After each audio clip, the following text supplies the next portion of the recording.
próximo domingo vamos a tener una reunión 100% referida al trabajo de nuestras familias misioneras, que por esas cosas de planes de Dios, de las 5 que tenemos en el campo, 3 están con nosotros. Pero ¿cuándo comenzó este movimiento misionero?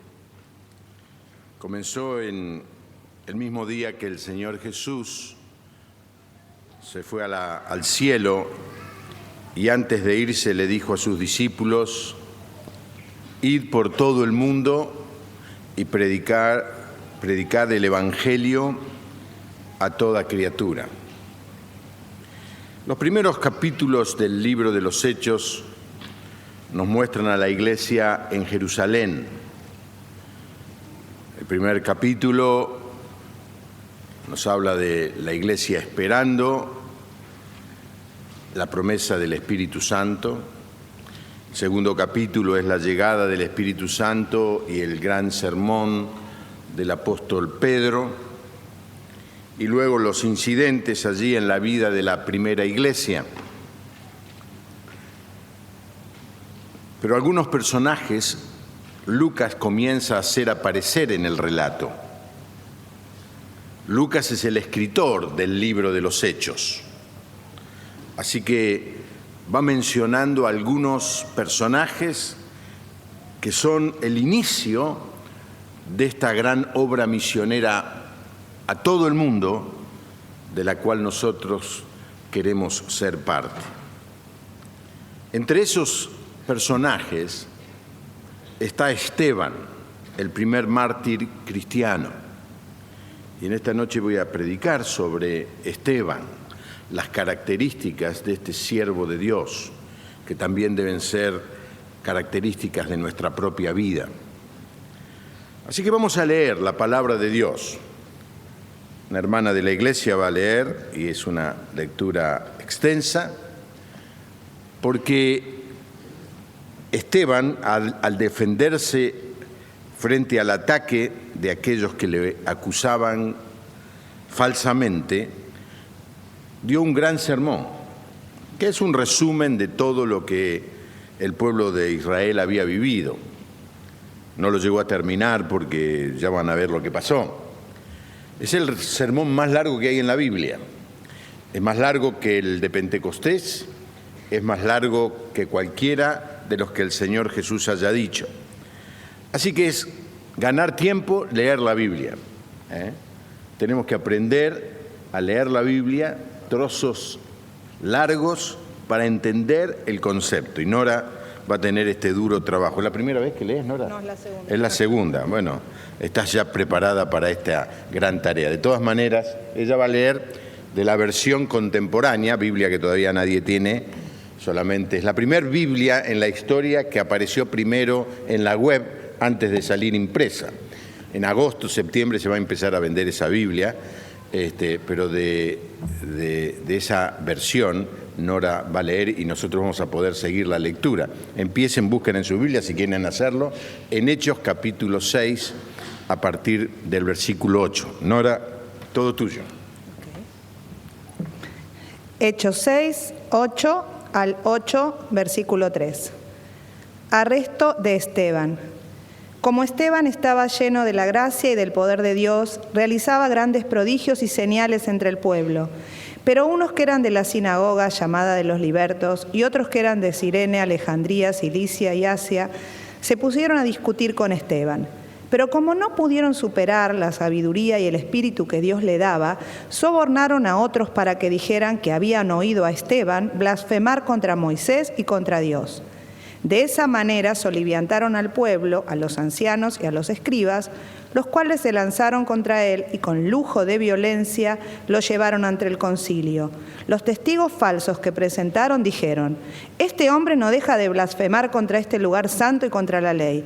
Le hemos oído decir que ese Jesús de Nazaret destruirá este lugar y que cambiará las costumbres que nos dio Moisés. Entonces todos los que estaban sentados en el concilio se fijaron bien en Esteban y vieron que su rostro parecía el de un ángel. El sumo sacerdote le preguntó: ¿es verdad lo que se dice? Y Esteban respondió: escúchenme, padres y hermanos. El Dios de la gloria se le apareció a nuestro padre Abraham mucho tiempo antes de que éste viviera en Harán, cuando aún estaba en Mesopotamia, y le dijo: deja tu tierra y tu parentela y ven a la tierra que te voy a mostrar. Entonces Abraham dejó la tierra de los caldeos y se fue a vivir en Harán, y cuando murió su padre, Dios lo trajo a esta tierra donde ustedes viven ahora. Y aunque no le dio siquiera un poco de terreno donde poner el pie, le prometió que esa tierra se la daría a su descendencia, a pesar de que él no tenía ningún hijo. También le dijo Dios que sus descendientes vivirían 400 años en otras tierras como extranjeros y que allí los esclavizarían y los tratarían muy mal. Pero añadió: yo juzgaré a la nación que los hará esclavos, y después de esto saldrán y me servirán en este lugar. Luego le dio el pacto de la circuncisión, y Abraham fue el padre de Isaac, y lo circuncidó al 8º día. El hijo de Isaac fue Jacob, y Jacob fue el padre de los 12 patriarcas. Pero ellos, por envidia, vendieron a José, y él fue llevado a Egipto. Pero Dios estaba con él. Así que lo libró de todos sus sufrimientos, y le dio sabiduría para congraciarse ante el faraón, rey de Egipto, quien lo nombró gobernador de su país y de su casa. En ese tiempo se desató una hambruna en toda la tierra de Egipto y de Canaán, que trajo un gran sufrimiento, y nuestros padres tampoco tenían que comer. Pero cuando Jacob supo que en Egipto había trigo, mandó por primera vez a nuestros padres a comprarlo. La segunda vez, José les reveló a sus hermanos quién era él, y el faraón llegó a saber de dónde provenía José. Luego José mandó que llevaran a Egipto a su padre Jacob y a toda su familia, que eran 75 personas. Así fue como Jacob llegó a Egipto, donde murió. Allí también murieron nuestros padres, pero luego sus restos fueron trasladados a Siquén y puestos en el sepulcro que Abraham había comprado a los hijos de Hamor.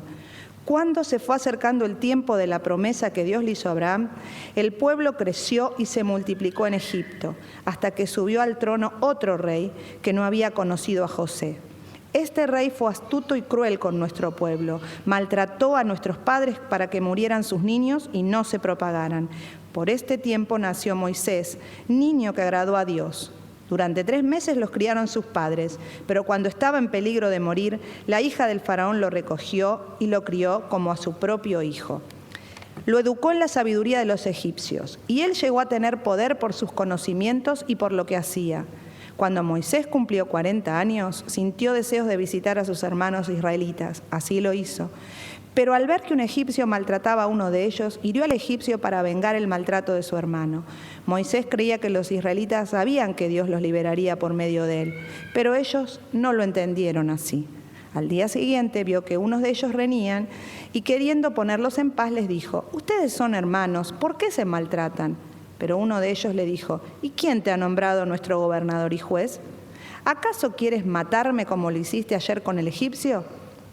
Al oír esto, Moisés huyó a la tierra de Madián y allí vivió como extranjero y se casó y tuvo 2 hijos. Después de 40 años, un ángel se le apareció en el desierto del monte Sinaí, entre las llamas de una zarza que ardía. Moisés se quedó maravillado de esa visión y se acercó para observar bien. Entonces oyó la voz del Señor que le decía: yo soy el Dios de tus padres, soy el Dios de Abraham, de Isaac y de Jacob.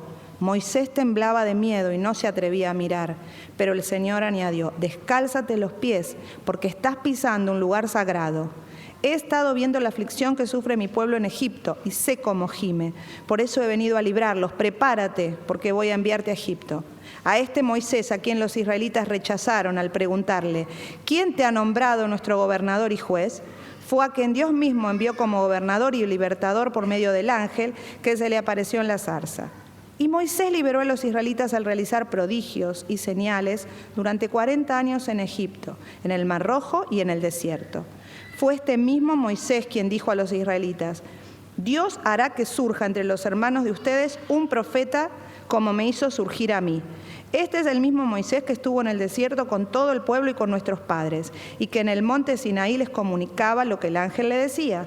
Fue él quien recibió las palabras de vida que debía comunicarnos, pero nuestros padres no quisieron obedecerlo. Al contrario, lo rechazaron porque en su corazón querían volver a Egipto. Por eso le dijeron a Aarón: haz unos dioses que nos guíen, porque no sabemos qué le sucedió a Moisés, el que nos sacó de Egipto.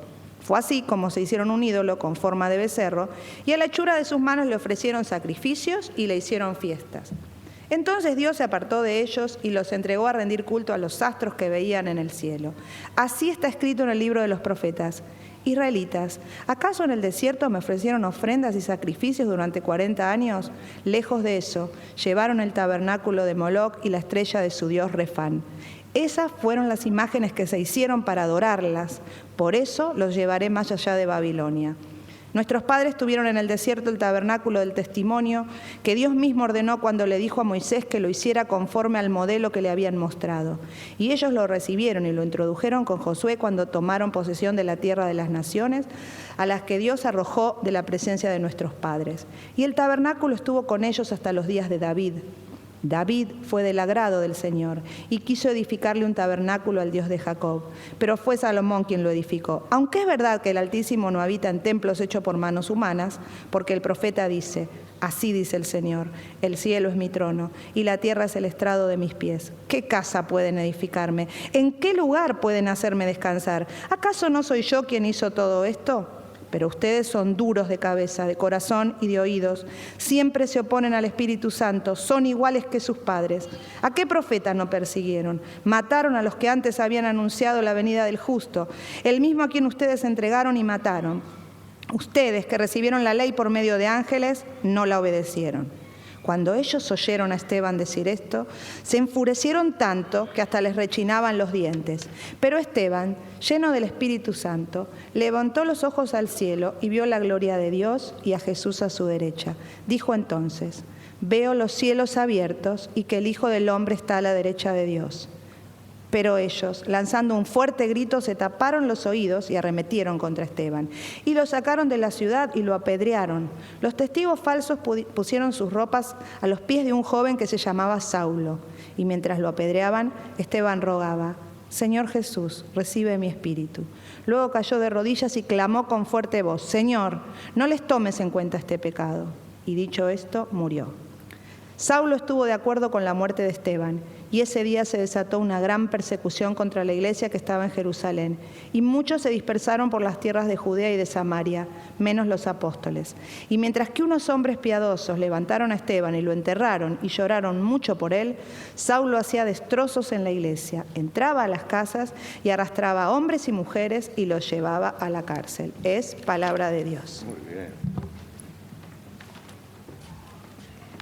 Gracias, Nora. Excelente la lectura. Como decía, Lucas presenta 4 personajes en sus primeros capítulos para abrir la mente de la Iglesia en relación a la gran comisión, a llevar el Evangelio a todo el mundo. Esteban, el mártir, del que vamos a hablar en esta noche, Felipe, el evangelista, y a estos dos siguen otros 2 personajes que son Saulo, el fariseo, el que figura en este relato en el bando opositor, y también Cornelio, un romano, un pagano, que se convierte al Señor. Cada uno a su manera, estos 4 hombres, junto con Pedro, hicieron una indispensable contribución a la expansión global de la Iglesia. Así que miremos estos personajes. Primero, Esteban el mártir. Su predicación, la que acabamos de leer, levantó una tremenda oposición. Él trató de defenderse. Su mensaje era señalar que Dios tenía derecho de hacer lo que quería con el pueblo, y al señalarles que ellos habían desobedecido a Dios, que habían matado a los profetas y que también habían matado a el Mesías, esta gente se enojó de tal manera que lo terminó apedreando. Ustedes recordarán que cuando se cuenta la historia de la crucifixión del Señor Jesús, se menciona que los judíos no tenían ningún derecho de ejecutar a ninguna persona. Y esto sucede muy poco tiempo después, no es que adquirieron algún derecho. es que simplemente lo que hicieron con Esteban fue un linchamiento popular. Hicieron algo que estaba en contra de la ley de los romanos, pero que a veces se realizaba y sucedía en espacios, en lugares donde no había el poder de Roma, se ejecutaba a quienes este grupo de religiosos decidía. El método de la ejecución era la lapidación. Simplemente lo apedreaban hasta que llegaba un momento que la persona se moría de los golpes de piedra. A las afueras de Jerusalén había un pedregal, había como una pequeña depresión lleno de piedras, y se supone que allí era donde llevaban a las personas y lo apedreaban. Esto es lo que le sucedió a Esteban como resultado de su conducta, de su testimonio y de su palabra. Vamos a hablar de eso en esta noche, pero menciono los otros. Felipe fue el evangelista que se distingue por ser el primero, luego de Pentecostés, de compartir el evangelio a los samaritanos, que eran los que vivían en esta provincia tan discriminada y tan despreciada por los judíos. Estando allí, en medio de un gran avivamiento, el Espíritu de Dios lo retira a Felipe y lo lleva al medio del desierto para hablarle a una sola persona, lo que nosotros conocemos como el eunuco etíope, a quien también bautizó. ¿Qué sentido tiene esto? Era una señal. El Evangelio es para los samaritanos, pero ahora también el Evangelio, por orden de Dios, es para los africanos. Luego de todo este incidente, en el capítulo 9 podemos leer la conversión de Saulo de Tarso, el que estaba aquí asistiendo a los que acusaban a Esteban. Saulo se convirtió en un perseguidor de la iglesia. Los últimos textos que acabamos de leer señalan que él asolaba a las casas, se metía dentro de las casas y llevaba presa a las personas. Pero en un momento dado en su vida, Dios lo detuvo en el camino a Damasco y Saulo se convirtió en lo que hoy conocemos, el apóstol Pablo. Y el último personaje que Lucas menciona es Cornelio. Fue el primer gentil convertido a quien la iglesia le dio la bienvenida, no sin alguna sospecha y discusión. Porque miren lo que le pasó al pueblo de Israel, de que se quedaron con la bendición. Dios le había llamado al pueblo de Israel a hacer luz a las naciones. Abraham le dijo, y como resultado de que yo te voy a bendecir, vos vas a ser de bendición a todas las familias de la tierra. Los judíos no entendieron este mensaje global, expansivo, y lo concentraron y lo redujeron solo al pueblo de Israel, al punto que despreciaban a los que no eran judíos. Increíblemente, esto comenzó a pasar también dentro de la primera iglesia. Por esto estos shocks que el Espíritu Santo les tiene que mostrar. Imagínense, Pedro, léanlo el capítulo, pero llega a un lugar, entra en la casa de un soldado romano.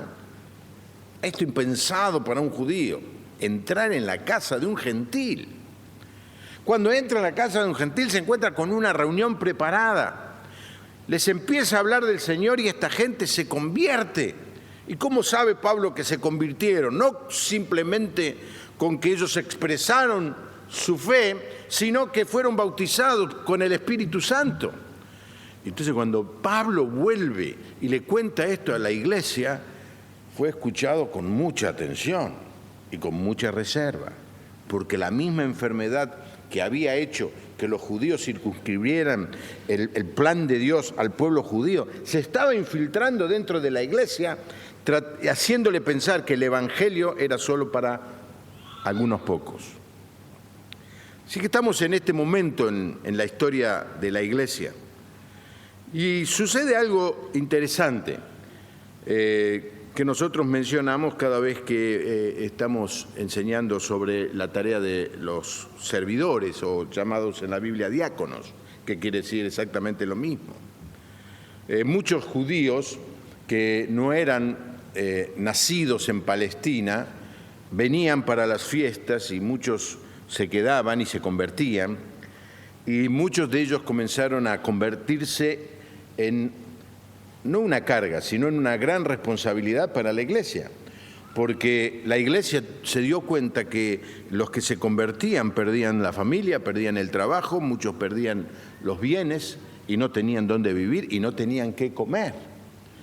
Así que los apóstoles empezaron a responder a esta necesidad y empezaron a dar de comer a la gente pobre. Pero claro, no estaban preparados para eso. El Señor no les dijo que se dediquen a hacer eso. El Señor les dijo que vayan por todo el mundo a predicar el Evangelio, y esta circunstancia los estaba reteniendo y les estaba ocupando el tiempo. Así que ellos se dan cuenta que hay problemas. Y la segunda cosa es que algunos comenzaron a criticar la manera en cómo se repartía la comida. Entonces los apóstoles agarran a la iglesia de ese momento y le dicen en Hechos capítulo 6, buscad pues, hermanos, de entre vosotros a 7 varones, escuchen las características que debían tener estas personas para servir a las mesas. No están eligiendo gente para ir a predicar, para dirigir iglesias, no, están señalando la característica que debe tener alguien que sirve al Señor en cualquier área, en este caso, dar de comer a los necesitados. Varones de buen testimonio, llenos del Espíritu Santo y de sabiduría, a quienes encarguemos de este trabajo. Y entonces ellos dicen, nosotros persistiremos en la oración y en el ministerio de la palabra. Agradó la propuesta a toda la multitud y eligieron a Esteban. Y acá 2 características fuertes de Esteban: varón lleno de fe y del Espíritu Santo. Y luego también a Felipe, a Prócoro, a Nicanor, a Timón, a Parmenas, a Nicolás, prosélito de Antioquía, los cuales presentaron ante los apóstoles, quienes orando les impusieron las manos. Muchas veces se le impone la mano a los pastores, a los misioneros. Le impusieron las manos a quienes iban a servir las mesas. Porque en el reino de Dios no hay trabajo más grande y más chico. Cualquier servicio al Señor, a los ojos de Dios, tiene el mismo valor. Y cuando se sirve al Señor, sea una tarea visible o una tarea que nadie ve, la persona que sirve al Señor debe tener estas características que se mencionan aquí. Y crecía la palabra del Señor, y el número de los discípulos se multiplicaba grandemente en Jerusalén. También muchos de los sacerdotes obedecían a la fe. Y otra vez a Esteban. Y Esteban, lleno de gracia y de poder, hacía grandes prodigios, señales entre el pueblo. Así que, cuando llegamos al relato que nuestra hermana leyó, ya Lucas, el escritor de la carta o del libro de los Hechos, ya había presentado a Esteban. Era uno de los 7 que fue elegido para servir. No era apóstol, no se menciona hasta ese momento, hasta el capítulo 6. Posiblemente era un judío que había venido de alguna zona de fuerte influencia griega por su nombre, Esteban, o Estéfano, que significa corona. Y tiene características, Esteban, este siervo de Dios, que merece que las consideremos para hacer estas características parte de nuestra vida. Voy a mencionar 6. La primera característica de Esteban era que era un hombre de buen testimonio. Su conducta revelaba lo que él era. Era una persona digna de confianza. Y este es un tema, hermanos, que vale la pena reconsiderar, porque desgraciadamente se ha perdido la confianza en el pueblo evangélico en muchos sectores. Cuando yo era más joven que ahora, acepto las sonrisas socarronas, me pasaba mucho cuando empecé a ser pastor, hace 30 años, que viniera gente y dijera, pastor, necesito a alguien de su iglesia, necesito cuidar a mi mamá, necesito un obrero en mi empresa y quiero tener gente evangélica, porque los evangélicos tienen buen testimonio. ¿Se acuerdan de eso algunos de ustedes? Hace mucho que no me lo dicen.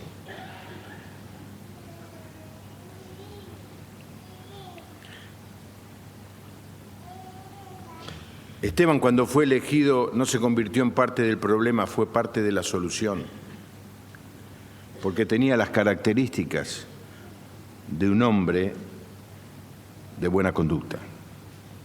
¿Cuáles son? Pablo, quizá inspirándose en Esteban, cuando le tiene que escribir a Timoteo a decirle cuáles son las características de un diácono, quizá estaba reflejando las características que él había visto en Esteban. Dice, los diáconos asimismo deben ser. Si usted tiene su Biblia,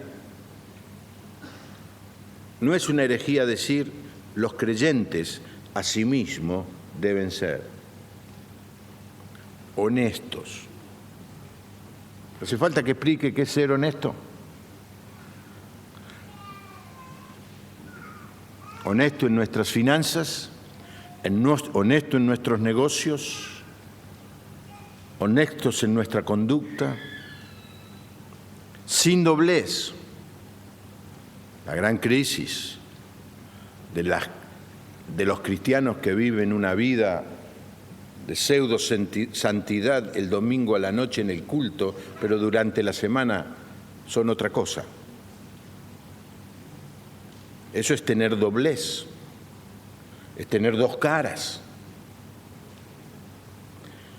No demasiados afectos al vino. Es decir, se puede tomar un poquito, pero literalmente dice, no demasiado afecto estar cerca de la botella. Un poquito la traducción sería así.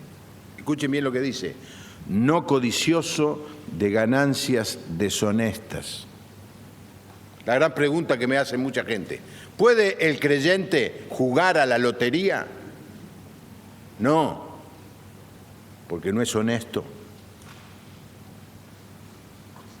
Pero dice, pastor, si todos compramos muchos números a la lotería, capaz que ganamos y podemos construir todo sin gastar más plata. No, porque el juego es algo contrario a la voluntad de Dios. Le voy a dar dos razones que no viene por el sermón, pero ahora me viene a la mente. Número uno, la gente que es jugadora en general es muy mal trabajador. Segundo lugar, para que uno gane, tiene que perder muchos. El creyente no debe jugar, pues es una ganancia deshonesta. Pero se puede pedir ganancia deshonesta aparte del juego, haciendo negocios no limpios, haciendo negocios con cierta dudosidad moral. Deben guardar el misterio de la fe con limpia conciencia, es decir, deben guardar la enseñanza de la palabra de Dios. Y estos también, dicen, sean sometidos a prueba primero y si son irreprensibles, entonces podrán ejercer el diaconado. Estas son las características que debe tener un cristiano, poder buscar, Señor, yo quiero ser irreprensible, que yo pueda caminar por mi barrio y que nadie me esté mirando de costado y dice, pues sabés lo que hace ese tipo, es un mentiroso. Que pueda en el trabajo la gente conocerme como una persona de bien, íntegra, honesta, no perfecta, porque nadie es perfecto, pero que nos vea buscando vivir una vida diferente a lo que el mundo vive. La primera característica de Esteban es que era un hombre de buen testimonio. La gente hablaba bien de él, tenía buena reputación. no escapaba de un lado a otro. Cuando ya la gente lo empezaba a conocer, se iba a otra iglesia. Vivía lo que decía creer. En segundo lugar, dice que estaba lleno de sabiduría. Sabiduría en la palabra de Dios significa entendimiento, no simplemente conocer algo, sino la capacidad de aplicar ese conocimiento. Y lo había evidenciado al haber sido elegido entre tantos para repartir el pan entre los que estaban necesitados. Y hermanos, una de las características que debemos tener los cristianos es estar llenos de sabiduría. Ahora, ¿cómo se hace para tener sabiduría? ¿Cómo se hace? Pablo hace una oración muy fuerte cuando está escribiendo la carta a los Efesios, y por 2 veces ora y le pide a Dios: Señor, dale a la iglesia, dale a estos hermanos la capacidad de entender las cosas de Dios, para hacerlo en breve. ¿Cómo se llega a ser una persona con sabiduría? Se llega leyendo y estudiando la palabra de Dios. Es sorprendente que hay creyentes que para manejar su vida leen con más interés libros de autoayuda que la palabra de Dios. No estoy en contra de los libros de autoayuda. Lo primero que tiene que buscar es el creyente: Señor, ¿qué dice tu palabra? ¿Qué es lo que tengo que hacer? Y una vez que sé lo que tengo que hacer, Señor, ayúdame a hacer tu voluntad. Fíjense que él tenía un conocimiento de la palabra muy profundo. Se dieron cuenta al leer el sermón. Mientras le habló, lo que hizo fue contar la historia del pueblo de Israel, dando algunos detalles que ni siquiera están en el Antiguo Testamento. Así que cuando lean los relatos del Antiguo Testamento, vuelvan al mensaje de Esteban, porque agrega cosas que no están en el Antiguo Testamento para traer más luz al relato. Conocía la palabra de Dios. Cuando estaban estos que lo acusaban falsamente, dice en el versículo 9 del capítulo 7, pero unos que eran de la sinagoga llamada de los libertos y otros que eran de Cirene, Alejandría, Cilicia y Asia, se pusieron a discutir con Esteban. Pero como no pudieron superar la sabiduría y el espíritu que Dios le daba, tenía una sabiduría que Dios da. La sabiduría es la capacidad de aplicar el conocimiento y se aprende de estudiar la palabra de Dios. Hay una enfermedad que se ha contagiado en muchas iglesias, y es que la gente no quiere estudiar, que la gente no quiere tomar decisiones. Entonces anda siempre diciendo: pastor, ¿qué tengo que hacer? Pastor, óreme. Pastor, ¿cuál es la decisión tengo que tomar? Esa clase de cristiano es un cristiano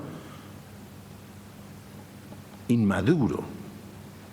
Cristiano maduro, por supuesto, pide el consejo de otros, pero tiene sabiduría para tomar decisiones, porque busca la sabiduría en la palabra de Dios. Y ora al Señor. Santiago dice: el que necesita sabiduría, pídala a Dios. ¿Cuántos de ustedes necesitan sabiduría?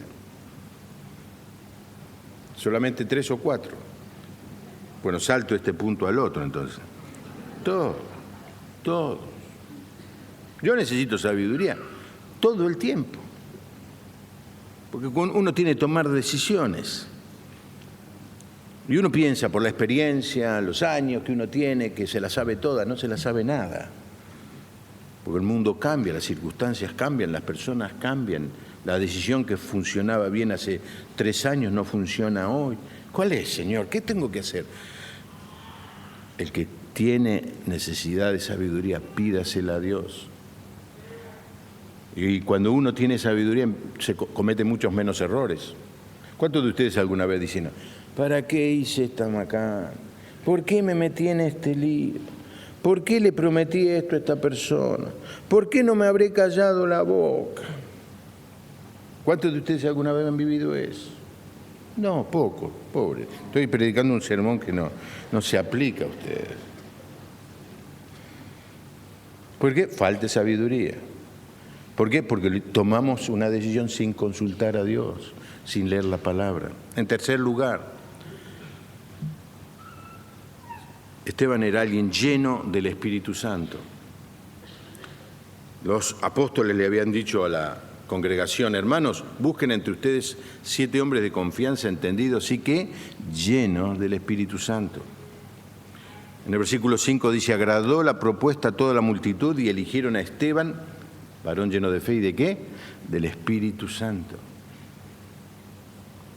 Hay un texto en la palabra de Dios que habla sobre esta necesidad. En Efesios 5:18 dice: no os embriaguéis con vino, en lo cual hay disolución, antes bien sed llenos del Espíritu. El vino cautiva, motiva, activa, moviliza.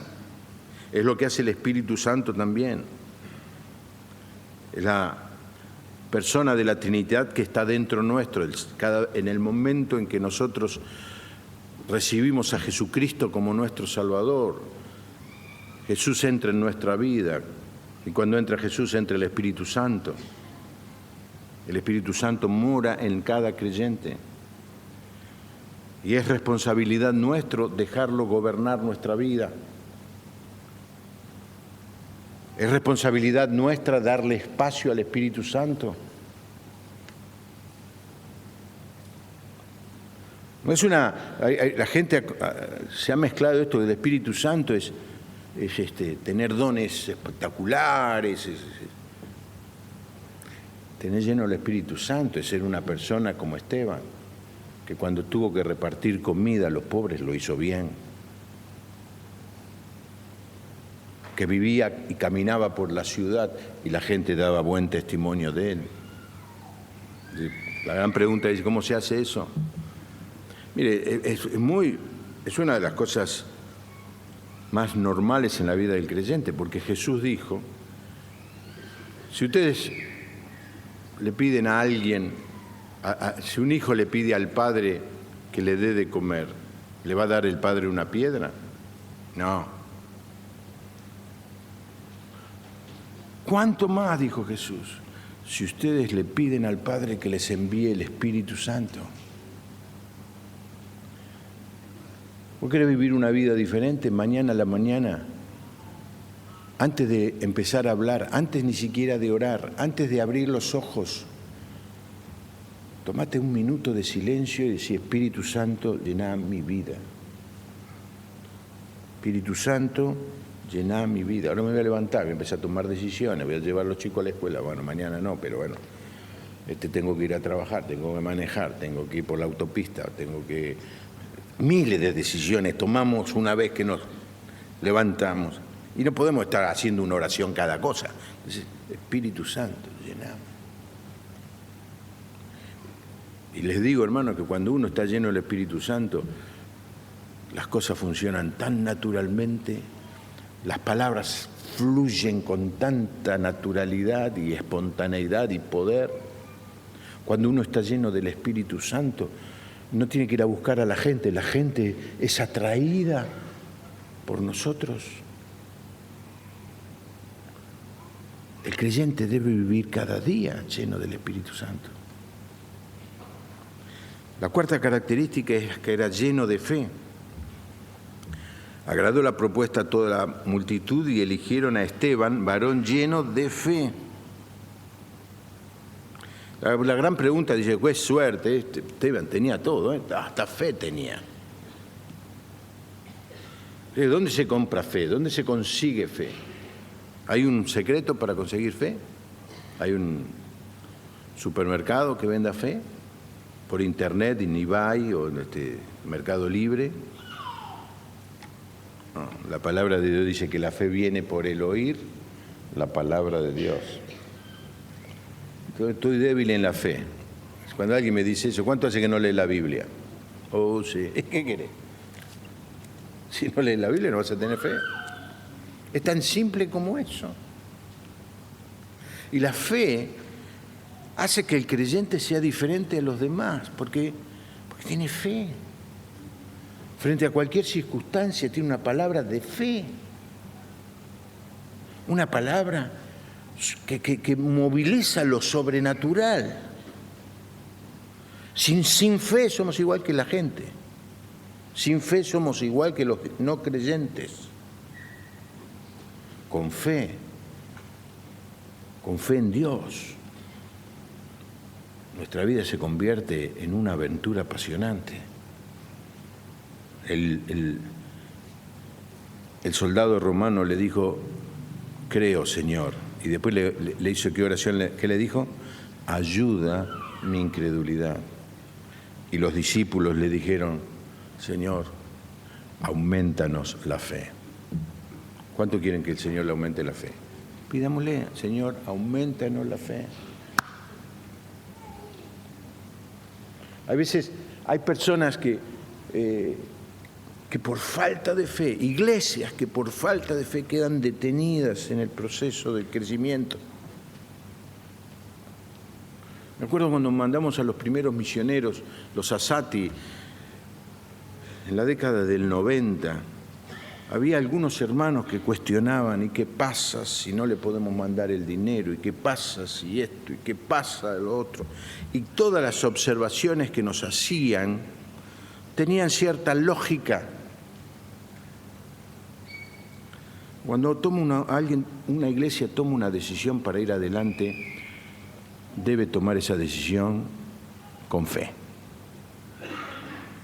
Ahora, hermanos, vamos a entrar en un proceso de construcción en la escuela primaria porque necesitamos más aulas. Algunos hermanos me preguntaron, ¿tenemos la plata? Y yo le dije, si tuviéramos la plata ya lo hubiéramos edificado antes. ¿Y cómo lo vamos a hacer? ¿Con qué lo vamos a hacer? Con fe. Pues la plata está. ¿Quiere que le diga otra vez lo mismo? La plata está. Nada más hay que traerla. Fe. Una vez, yo lo conté vino un hermano y dice, che, mirá lo que construyeron. Y dice, ¿cómo hicieron para construir esto? Y un día tomamos la decisión y al otro día lo empezamos a hacer.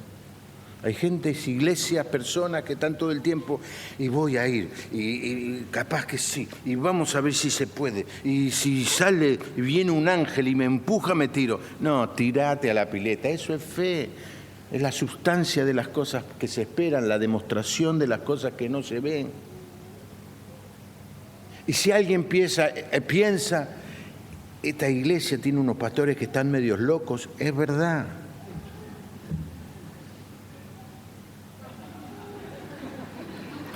Amén, dijeron.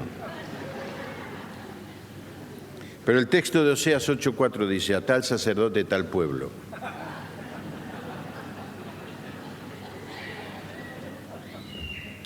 Quinto, lleno de gracia.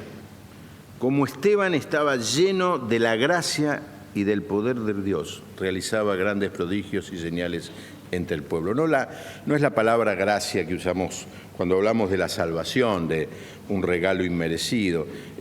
Aquí es otra clase de gracia. Cuando decimos una persona tiene gracia, es que tiene gozo, tiene alegría, tiene dulzura, tiene calidez, tiene gentileza. Tiene, los españoles, ¿cómo dirían? Tiene salero, ¿cierto? Tiene gracia. Cuando una persona no tiene nada de eso, ¿qué decimos? Es un desgraciado. Después la palabra esa la usamos un poquito con una acepción un poco mejor.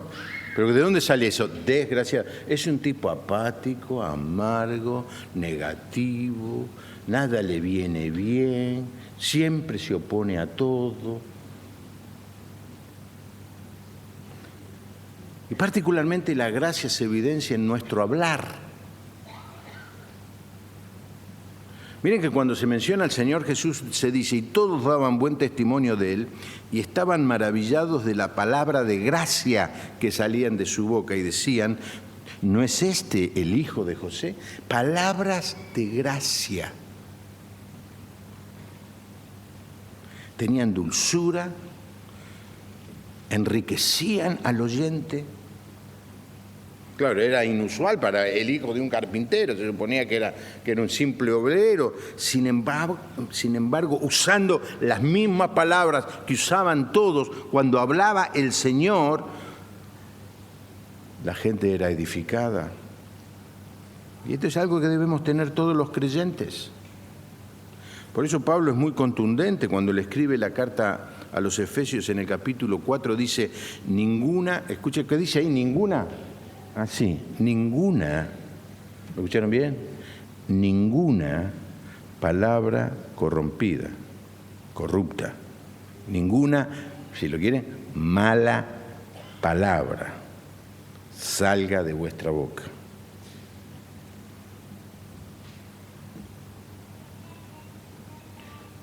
Ninguna. Pastor, hay una con la B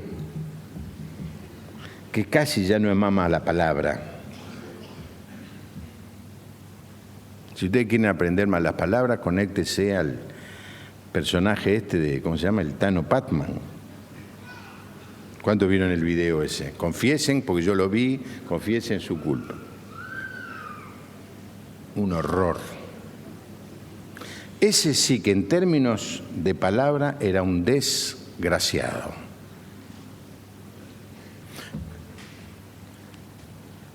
¿Cómo es la cosa más rápida, más natural que le pasa al creyente? Dice, vos debes ser diferente porque no decís malas palabras. Esa es una de las características. Sino la que sea buena para la necesaria edificación a fin de dar gracia a los oyentes.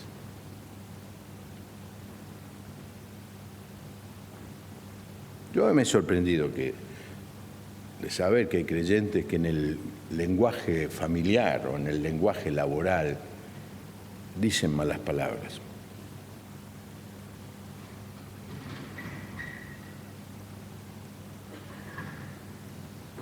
Están entristeciendo al Señor. Pablo repite esto en Colosenses: sea vuestra palabra siempre con gracia, sazonada con sal, para que sepáis cómo debéis responder a cada uno. No sé bien cómo se traduce sazonada con sal. Algunos piensan que es sazonada con la experiencia, con el testimonio de uno. Y fíjense que Esteban tuvo esta gracia en su hablar. Mientras lo apedreaban, Esteban rogaba: Señor Jesús, recibe mi espíritu. Y luego cayó de rodillas y clamó con fuerte voz: Señor, no le tomes en cuenta este pecado. Y dicho esto, murió. Eso es tener gracia. Quizá alguno de nosotros estaríamos clamando, llorando, protestando, insultando a aquellos que nos están apedreando. No podemos saber, esto lo vamos a saber en el cielo, el impacto que esto produjo en la mente y el corazón de Pablo, de Saulo de Tarso, el enemigo. Dice el texto que los que habían acusado falsamente a Esteban dejaron las ropas a los pies, al cuidado de Saulo. ¿Habrá tirado alguna piedra Saulo? No sabemos. Algunos especulan diciendo que estos que acusaron falsamente a Esteban fueron entrenados por Saulo, que era un conocedor del Antiguo Testamento como buen fariseo. Es una especulación, pero estaba allí. Y en el momento en que Esteban se estaba muriendo, hace la misma oración que el Señor Jesús. Cuando el Señor Jesús hizo la oración, dice: Padre, perdónalos, no saben lo que hacen. Ahora Esteban, que ve al Señor Jesús sentado en el lugar de autoridad, en el trono, dice: Señor, no le tomes en cuenta este pecado. Esto es tener gracia al hablar, característica de un creyente. Y por último, eran llenos de poder, o Esteban estaba lleno de poder, estaba lleno de la gracia y del poder de Dios, realizaba grandes prodigios y señales entre todo el pueblo. Hasta ese momento, los milagros y prodigios habían sido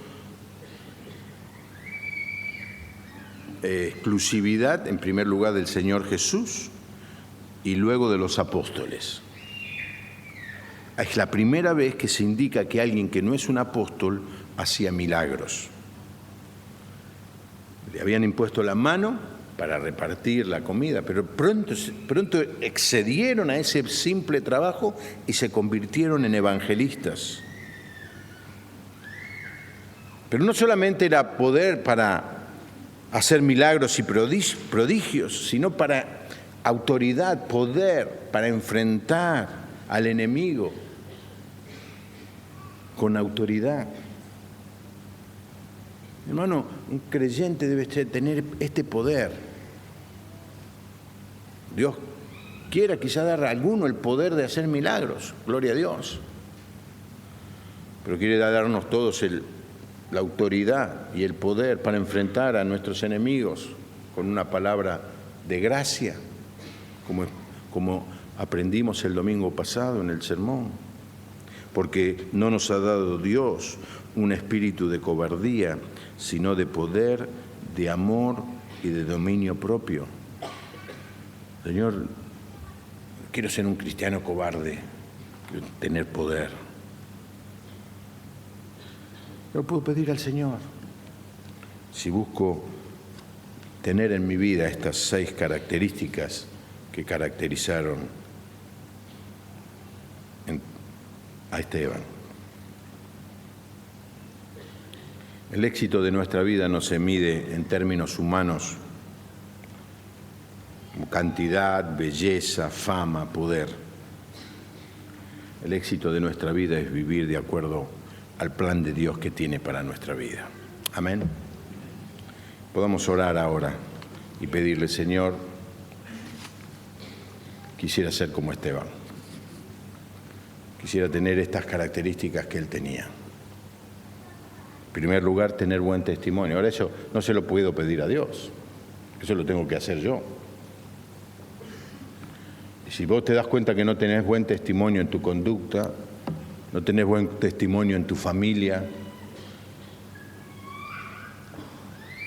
arrepentite, pedí perdón, restaurá, empezá de nuevo. Siempre construir es más difícil que destruir. Cuando tenemos un acto de mal testimonio, destruimos todo lo que quizá construimos en meses y en años. Bueno, empezá a construir. Pedirle al Señor que te dé sabiduría para poder tomar decisiones que se ajusten a su voluntad. Pedirle al Señor que te llene del Espíritu Santo cada día, cada día. Que te llene de fe, de gracia y de poder. Inclinamos nuestro rostro y oramos al Señor.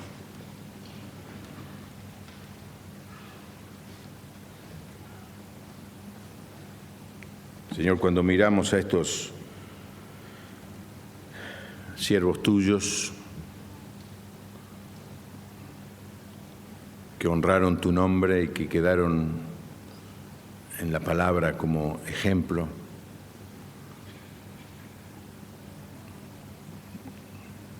pensando que eran simples hombres, seres humanos iguales que nosotros.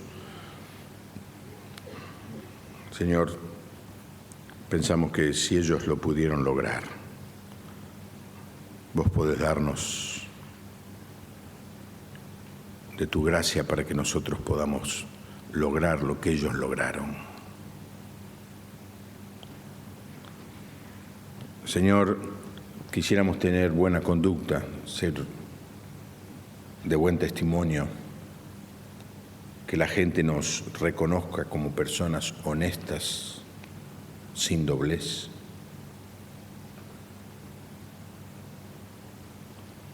confesamos nuestra debilidad en esta área, Señor, te pedimos perdón y tu auxilio. Quisiéramos, Señor, tener sabiduría, por eso queremos comprometernos en esta noche a leer más tu palabra y pedir tu guía en las decisiones. Quisiéramos, Señor, ser llenos del Espíritu Santo. Espíritu Santo, desciende sobre nosotros. Entra en nuestras vidas. Espíritu Santo, te recibimos por la fe. Llénanos de la fe que necesitamos, llénanos del poder que deseamos, llénanos de la gracia que marque nuestra conducta y nuestro vocabulario, para que podamos traer gloria a tu nombre.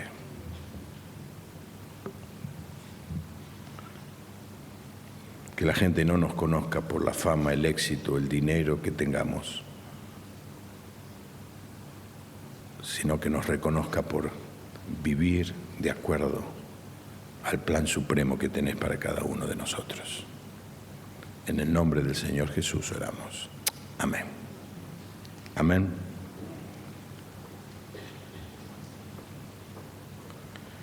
Le voy a pedir a Esteban que podamos cantar. Viene a mi mente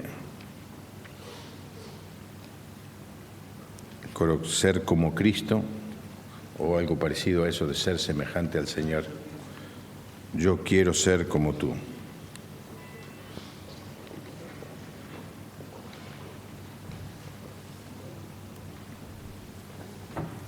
Nuestro ideal como creyentes no es ser como Esteban, todavía es un poco más. Es ser como ¿quién? Como el Señor Jesús. A ver.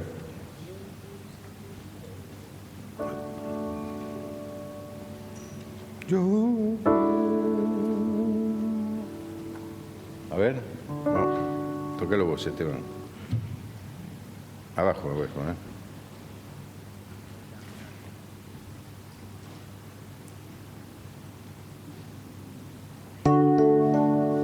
Yo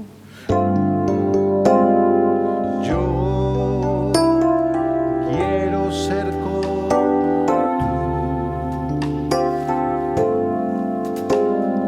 Yo quiero ser como tú. Yo quiero ser un vaso de tu amor.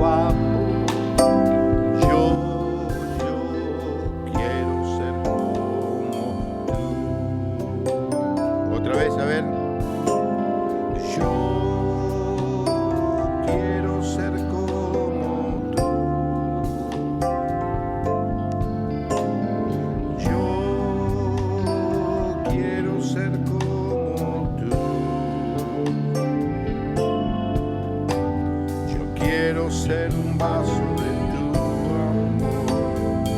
Yo quiero ser. Ahora más suave, y le voy a pedir, si alguien no quiere cantar esto, si alguien se siente que no está todo lo preparado que debía estar para ser como el Señor, o no entiende lo que estamos cantando, no lo cante. La peor cosa que podemos hacer es mentirnos a nosotros mismos. Y después de mentirnos tanto, terminamos creyéndonos las mentiras. Que sea algo muy profundo de aquellos que realmente le vamos a decir al Señor. Así que incline su rostro y balbucéelo. Y dígalo si en verdad es lo que siente. Señor, yo quiero ser como vos. Yo quiero ser como tú. Yo quiero ser como tú.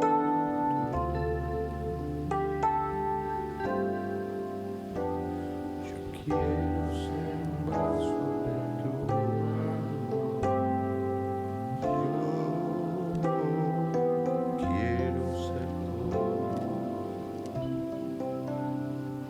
Si alguien le pregunta al volver a su casa, ¿y qué aprendiste en la iglesia? Que el creyente tiene que ser como el Señor Jesús. Vaya cantando, levántese mañana. Cuando le diga Espíritu Santo llena mi vida, diga, a ver, voy a cantar ese, aunque no tenga a Esteban cerca mío, por suerte.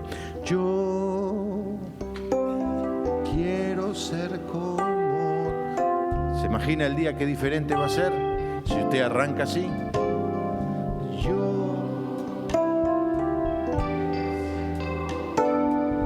La gracia del Señor va a venir sobre nuestras vidas y vamos a poder ser. Yo quiero ser un vaso de tu mano. Yo quiero ser como tú. Y cuando suba el colectivo, los que viajan en colectivo, perdónenme que ofenda a los que tienen auto. Cuando llegues al trabajo, le vea la cara de amargados a todos los que pensaban que pasábamos a cuartos, a la semifinal y perdimos. Nos quede consuelo de que Brasil se quedó afuera también. Mal de muchos, consuelo de tontos. Falta que gane Venezuela ahora y ya cerramos el campeonato. Cuánta estupidez, cuánta amargura, cuántas caras de gente fracasada. ¿No te pasa eso? Y vos, silbando despacito, lo mirás y le decís, yo quiero ser como... No como Valeria Massa. Yo no, las mujeres. Quiero ser como tú. Yo quiero ser un vaso de tu amor. Yo quiero ser como tú. Amén, amén. En el boletín hay un montón de información que vamos a revisar ahora. Primero de todo, en la página 3